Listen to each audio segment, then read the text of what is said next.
Olha, esse texto de Vivek Chibé, professor de Sociologia da Universidade de Nova York, tratando sobre a questão identitária e a sua expressão radical na cultura woke, é o mesmo que a gente encontra aqui no Brasil, sobre identitarismo e sobre grupos os mais diversos que estão envoltos nessa chamada cultura woke. Ainda que o texto faça referência ao surgimento do identitarismo e da cultura woke nos Estados Unidos, muito do que vocês verão a seguir se aplica em número, gênero e grau ao que ocorre no Brasil com o movimento identitário. Simples, porque este movimento identitário brasileiro tem seu início nos Estados Unidos sob a influência do Partido Democrata e que chega aqui no Brasil e é impulsionada pelas universidades, é impulsionada inclusive por alguns partidos políticos do campo de esquerda que acha que o identitarismo, que a cultura woke é algo progressista, é algo de esquerda, né? Inclusive partido, como disse, de esquerda, o PSOL, o PCdoB, frações, grande parte do PT, enfim. E os governos petistas que adotaram uma série de políticas voltadas ao identitarismo, deixando de lado, pelas razões que vocês verão no texto, a disputa em torno de programas universalistas, em torno de programas que atendam não só a certos grupos minoritários ou a liderança desses grupos, mas em função de toda a sociedade e toda a classe trabalhadora. Veja o texto, acompanhe a narração do texto aqui do professor Vivek Chibé. A direita ataca o wokismo como se fosse marxismo. A esquerda o defende como se fosse progressista. Nenhum dos dois perceberam que ele é, acima de tudo, o sintoma de uma esquerda que esqueceu como falar de luta de classe. Nos últimos anos surgiu um conjunto de livros e artigos de análise da cultura woke, enquanto um fenômeno social contemporâneo. Embora não haja consenso em torno de seu significado, a maioria dos analistas concorda que se trata, em essência, de uma mutação da política identitária. A cultura woke busca, ou pelo menos diz buscar, a justiça social, principalmente nas vertentes da raça, do gênero e da sexualidade, tal como a política de identidade, mas de uma forma mais intolerante, mais radical. Ela emergiu por meio de uma mudança na política identitária que levou ao abandono das raízes econômicas da justiça social. Enquanto a política identitária se mostrou sempre mais parca em suas ambições do que a esquerda mais tradicional, ela tendia a coexistir pacificamente com as tradições socialistas e liberais.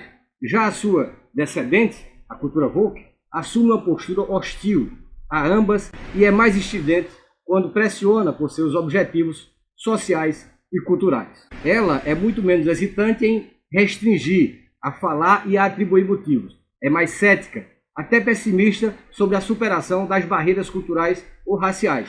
Ademais, é mais draconiana em estreitar o alcance do seu debate.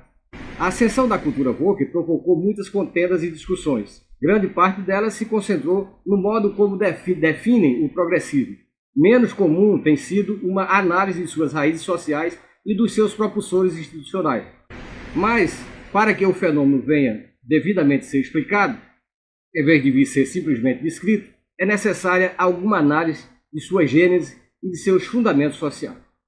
No campo da esquerda, a cultura woke é frequentemente apresentada como uma busca agressiva por justiça social, enquanto a direita lhe tem como uma deformação, um resultado da aquisição do marxismo cultural por instituições cívicas e educacionais.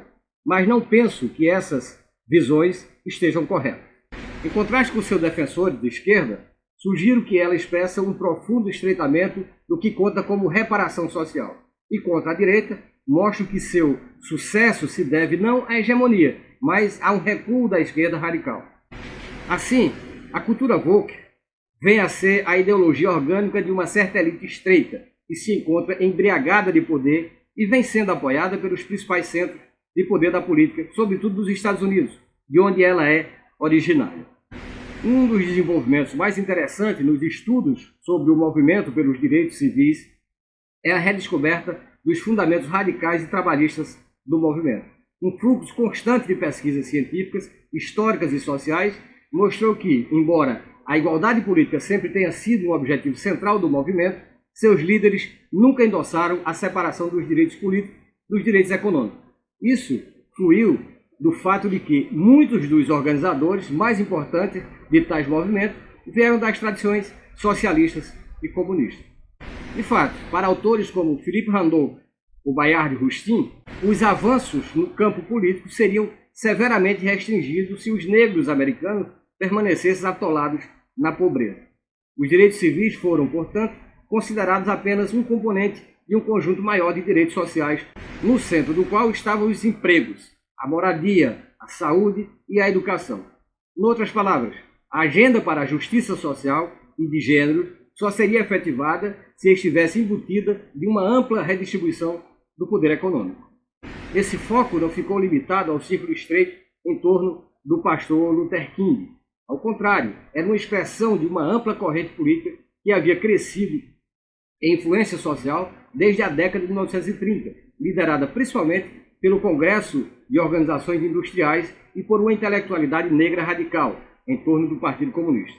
Nucleada em organizações cívicas, a justiça racial foi em grande medida identificada com as necessidades e aspirações da classe trabalhadora negra americana.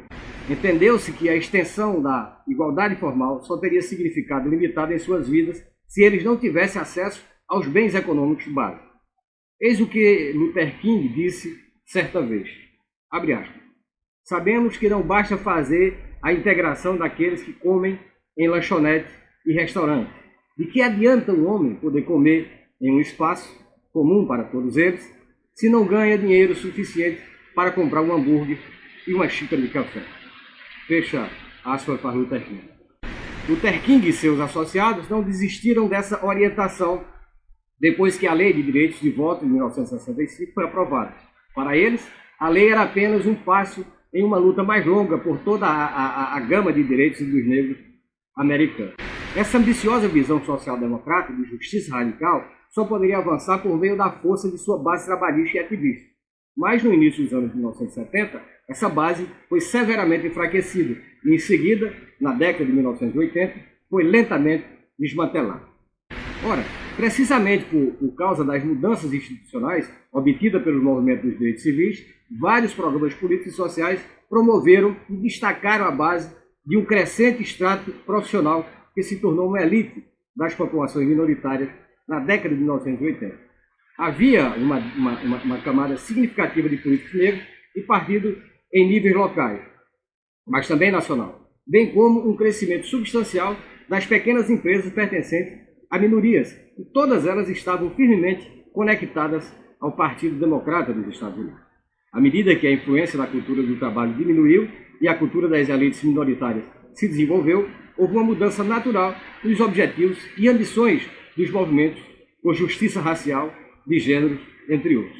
Enquanto sua encarnação anterior expressava, por exemplo, uma agenda ligada aos direitos, aos interesses dos negros da classe trabalhadora, no final da década de 1980, as ideias de justiça racial passaram a refletir os interesses de setores mais elitizados. Sendo assim, por causa de sua proximidade com o Partido Democrata, esses interesses passaram a estar articulados em propostas políticas e nas campanhas eleitorais. Pois bem, como resultado dessa mudança no cenário político, na época do primeiro governo Clinton, a justiça procurada havia já se transformado no que hoje chamamos de política identitária. A política daí derivada, no entanto, despojou-se em grande medida de seus compromissos anteriores com a redistribuição da renda e riqueza, ou seja, com a conquista de direitos econômicos. Resumindo-se hoje, a busca de direitos sociais e culturais. Focou-se na remoção das barreiras à mobilidade ascendente para as mulheres, para os negros, assim como para as outras minorias. O seu foco se estreitou na busca de redução das disparidades, principalmente dentro dos escalões superiores, e não mais entre as classes econômicas. Mas, embora essa concepção mais estreita de justiça tenha se tornado hegemônica na virada do século XX para o século XXI. Naquele momento, ela ainda não havia se transmutado no que é hoje conhecido como cultura woke, daqueles que estão supostamente acordados. E essa mudança foi vista por muitos como eliminação de certos pontos cegos e de erros da esquerda, já que os problemas associados às discriminações não haviam recebido muitas vezes o devido valor. Por isso mesmo, pareceu a muitos que ela vinha preencher uma agenda progressista que não tinha então aberto espaço para certas ambições redistributivas, em vez de satisfazer completamente tais ambições.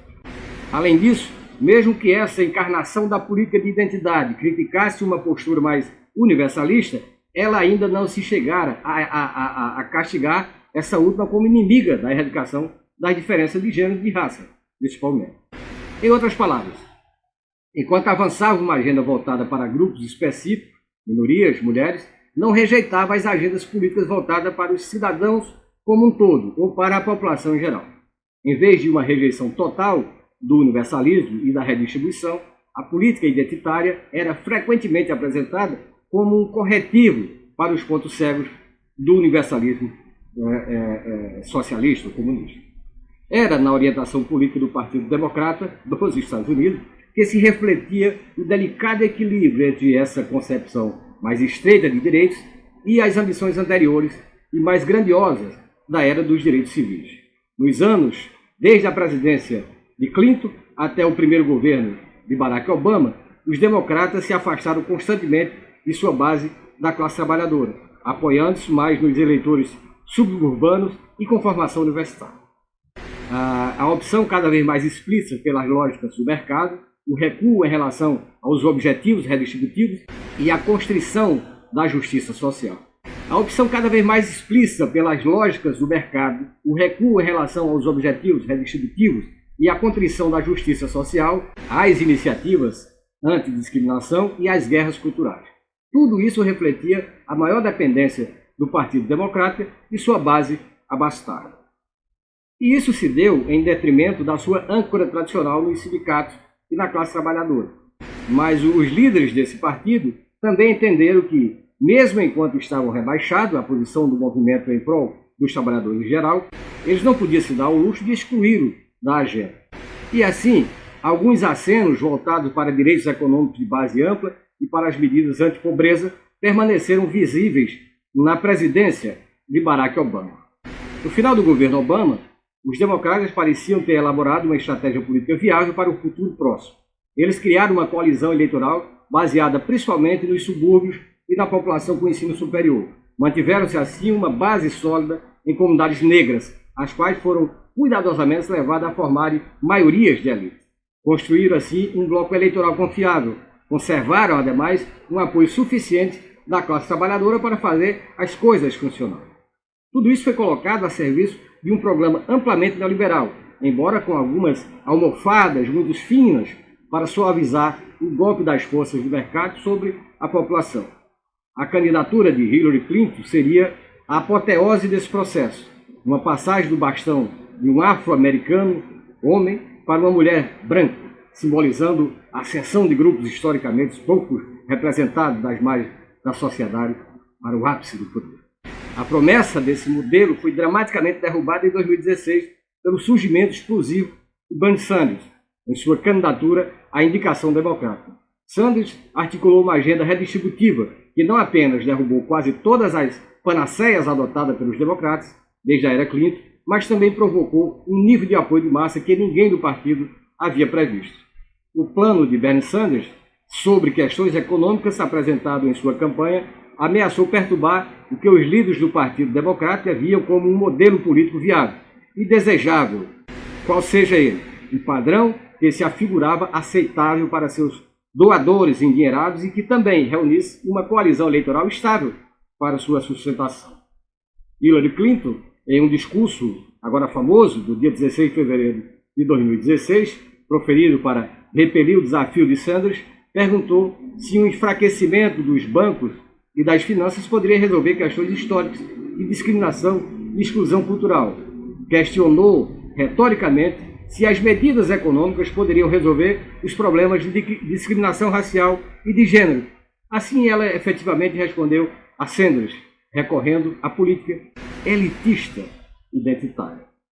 Contudo, sutilmente, a sua resposta ao desafio posto por ele sinalizou uma mudança na atitude da liderança do partido em relação às demandas econômicas. Enquanto sua liderança centrista até então tendia a pelo menos dar um aceno histórico às demandas redistributivas, agora optou por caluniá-las abertamente, em vez de ser a ala esquerda do possível. A política identitária foi mobilizada para impedir possibilidades de mudanças mais radicais. Embora a candidatura de Bernie Sanders tenha perdido nas convenções, a sua campanha continuou, improvavelmente, a ganhar força antes das primárias de 2020. E seu sucesso surpreendente nas fases iniciais das eleições primárias levou a uma maior consolidação do Partido Democrata contra a ala identitária populista.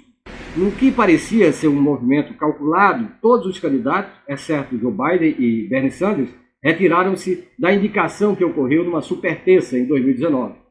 Tudo o que era necessário era que James Clyburn, um representante negro da Carolina do Sul e um importante corretor partidário, apoiasse Joe Biden. Ele o fez em 26 de fevereiro de 2020, anunciando assim o alinhamento fatal da liderança negra do partido contra a insurgência populista de Bernie Sanders. Na primavera de 2020, uma das principais prioridades do Partido Democrata era marginalizar o mais possível a ala associada a Bernie Sanders. De fato, Joe Biden estava pelo menos tão preocupado em se distanciar de Bernie Sanders quanto em confrontar Donald Trump. Foi nesse contexto que o horrível assassinato de George Floyd paralisou a nação. Foi o momento em que a necessidade premente de justiça racial foi trazida para o topo da agenda política. Nesse momento doloroso passou a existir a possibilidade de ancorar a agenda do partido nas ambições que haviam guiado o movimento pelos direitos civis. Foi, pois, um momento em que um movimento desencadeado pelo assassinato brutal de um homem negro da classe trabalhadora intensificou os apelos para integrar os direitos econômicos em um movimento por justiça racial.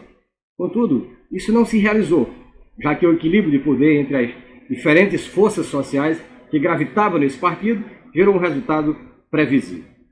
Liderada por James Dimon, CEO do JP Morgan, a comunidade corporativa apoiou a visão mais estreita da política identitária que os democratas vinham nutrindo há alguns anos. Abordar o problema do racismo sistêmico foi interpretado como uma busca agressiva pela diversidade nas fileiras profissionais e um policiamento mais militante na esfera cultural. O ímpeto que vinha se acumulando para a redistribuição universal, remontando a campanha do Occupy Wall Street, recuou rapidamente. Enquanto a ala associada a Bernie Sanders via seu programa de justiça racial como parte de uma panóplia maior de mecanismos redistributivos. O partido agora encontrava um veículo para separar o antirracismo da antipobreza e da redistribuição. Os programas universalistas agora eram denegridos como uma rejeição explícita da justiça racial e de gênero, em vez de um meio para este fim. Bom, nesse momento histórico, o deslizamento das questões de raça, gênero e etc. da política identitária para a cultura woke se acelerou a um ritmo vertiginoso. Os seus componentes culturais, é claro, já haviam sido devidamente incubados. Já se havia se acumulado nos anos que antecederam 2020 certos níveis suficientes de particularismo, intolerância, cancelamento e domínio da classe profissional sobre as pautas identitárias. Assim, um adeus ao universalismo já havia sido dado. Destacar este momento não vem a ser sugerir de forma alguma que a cultura woke foi inventada naquele ano. Diferentemente, consiste em mostrar que ela, como tal, foi agora catapultada para um lugar que nunca havia sido capaz de ocupar antes daqueles meses fatídicos. Foi nesse ponto que a captura do movimento antirracista pela elite foi consumada. Ora, o ganho inesperado para os profissionais e gerentes pertencentes às minorias pareceu enorme. Ainda há escassez de evidência sistemática, mas as pesquisas que foram feitas apontam nessa direção. Os dois domínios em que esses quadros superiores mais prosperaram foram provavelmente aqueles das universidades e do setor corporativo. Tudo isso aconteceu no mesmo momento em que o financiamento das faculdades comunitárias, das moradias públicas e etc. continuou a fracassar. Sob a bandeira do antirracismo, as comportas foram abertas para instituições que atendiam a uma elite negra e parda. Enquanto isso, mantiveram-se quase fechadas as portas das instituições que atendiam as minorias da classe trabalhadora. A essência dessa abordagem de elite ao antirracismo era desviar a atenção das estruturas sociais e das relações de classe para a individualidade das pessoas e seus atributos psicológicos. Isso marcou uma inversão completa na perspectiva que impulsionara a liderança progressista dos movimentos pelos direitos civis, lá nos anos 1960, sobretudo. Após a aprovação da Lei de Direitos de Voto, tanto Rustin quanto Martin Luther King voltaram seus esforços para alcançar uma redistribuição econômica massiva.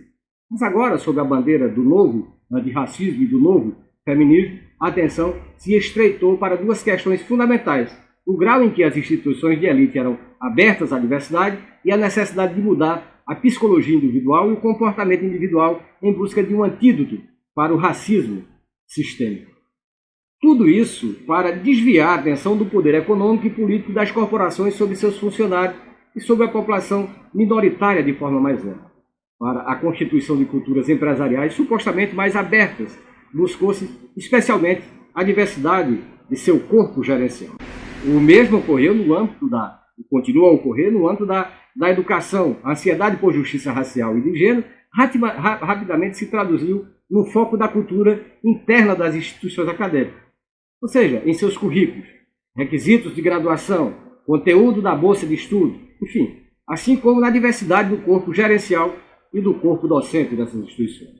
Pois bem, embora houvesse algumas vozes argumentando que a grande maioria dos estudantes minoritários estavam matriculados em faculdades comunitárias e universidades públicas, onde as principais questões eram financiamento e retenção, elas foram abafadas por um foco da ação afirmativa e da diversidade do corpo docente, especialmente nas instituições de elite. Tudo isso sob a bandeira da erradicação do racismo sistêmico. Em particular, representou um ganho inesperado para as classes profissionais e gerenciais minoritárias. Quaisquer que sejam as suas implicações morais, isso simplesmente refletiu o equilíbrio de poder em vigor naquele momento. Não entre a América branca e não branca, mas dentro da América não branca, a cadeia de eventos que levou ao assassinato de Freud criou uma oportunidade política para as elites negras e pardas emergentes. E estas catalisaram isso com notável vigor. Bom, e isso encontrou abrigo na cultura intelectual que prevalecia dentro da academia. O fator mais significativo para que isso ocorresse foi o enfraquecimento da cultura liberal e socialista classista, sob os golpes de martelo do pós-estruturalismo, da teoria pós-colonial e de várias formas de essencialismo racial, todos críticos ou hostis aos princípios do iluminismo. O surgimento de tendências filosóficas anti-iluministas na década de 1980, associada a pensadores como Michel Foucault, Jacques Derrida e outros, foi devastador para os dois fundamentos do pensamento progressista moderno, o liberal e o socialista. Mergulhada no antirracionalismo da filosofia pós-68, a cultura universitária passou a rejeitar os mesmos valores que sustentaram a liberdade acadêmica na era do pós-guerra: o compromisso com o debate racional, a busca por progresso científico e o compromisso com a liberdade de expressão. Enquanto isso, o notável crescimento de uma abordagem essencialista de raça, gênero e etnia minimizou as divisões econômicas dentro dos grupos, ao mesmo tempo em que elevava os abismos econômicos e sociais existentes. Ora, a cultura woke obscureceu o fato de que o antirracismo e o feminismo, assim processados, atendiam apenas às elites dentro das minorias americanas. Eis que a própria existência de divisões dentro das raças e dos gêneros estava ao mesmo tempo sendo minimizada. O deslize da política identitária para a cultura woke se deveu a dois fatores. O primeiro foi uma espécie de pânico da elite com o surgimento de um movimento genuinamente popular por trás de Bernie Sanders. A segunda foi uma ansiedade compreensível dentro da cultura mais ampla para lidar com o racismo, após o assassinato de George Floyd. Ambas as razões já se esmoreceram substancialmente agora. A campanha populista insurgente dentro do Partido Democrata dos Estados Unidos está hoje consideravelmente enfraquecida, não totalmente marginalizada, embora a esquerda de Sanders continue a ter alguma influência, não há sinal de que ela possa derrubar a coalizão eleitoral democrata. Além disso, mesmo que as questões raciais e de gêneros continuem a ser salientes na cultura política, elas não prendem mais a atenção do público como há 5 ou 8 anos atrás. Isso significa que as forças propulsoras que empurraram a política identitária para as formas mais militantes e intolerantes não são mais tão fortes quanto foram no passado recente. Há atualmente uma preocupação genuína dentro do Partido Democrata e das instituições públicas de ensino que o liberalismo e o autoritarismo da cultura woke tenha alimentado uma reação pública de direita. Ora, essa reação fortaleceu grupos políticos e sociais que sempre foram hostis, não apenas em relação a ela, mas a toda a agenda dos direitos civis. Sob a proteção de Donald Trump, figuras como Elon Musk, Christoph Wolff, Peter Thiel e outros, foram encorajados a se oporem à cultura woke e às suas bandeiras. Nesse ensejo, eles estão se opondo também às reformas substitutivas que os movimentos dos anos de 1960 realmente alcançaram. Os democratas estão, portanto, muito menos comprometidos em promover a cultura woke do que em 2021. Bom, com a ameaça de uma onda de poder popular agora recuando no horizonte político, fica claro que a comunidade empresarial não sente mais a necessidade de absorver os custos pessoais e organizacionais da cultura dos despertados, né, como se auto-intitula. À medida que os centros de poder reais deixaram de apoiá-la, é provável que a cultura woke recue para um estilo mais convencional de política identitária. Certamente, no mundo corporativo, a sorte foi lançada para expurgar as práticas mais diretamente associadas à cultura woke, tais como os programas de diversidade e os treinamentos antirracistas. E mesmo no mundo acadêmico, parece improvável que tenha continuidade a elevação do antirracismo e do empoderamento das mulheres a um lugar central da missão educacional. De fato, o resultado mais provável é uma reversão de medidas que foram implementadas nas 2 últimas décadas, como a proteção para minorias e para os deficientes. Eis que os conservadores agora veem esses objetivos como alcançáveis sob a bandeira da oposição à cultura woke, o que parece firmemente fora de alcance, dado o atual equilíbrio de forças e um retorno espontâneo à versão social-democrata do antirracismo e do igualitarismo. Isso exigirá mudanças políticas e organizacionais de modo.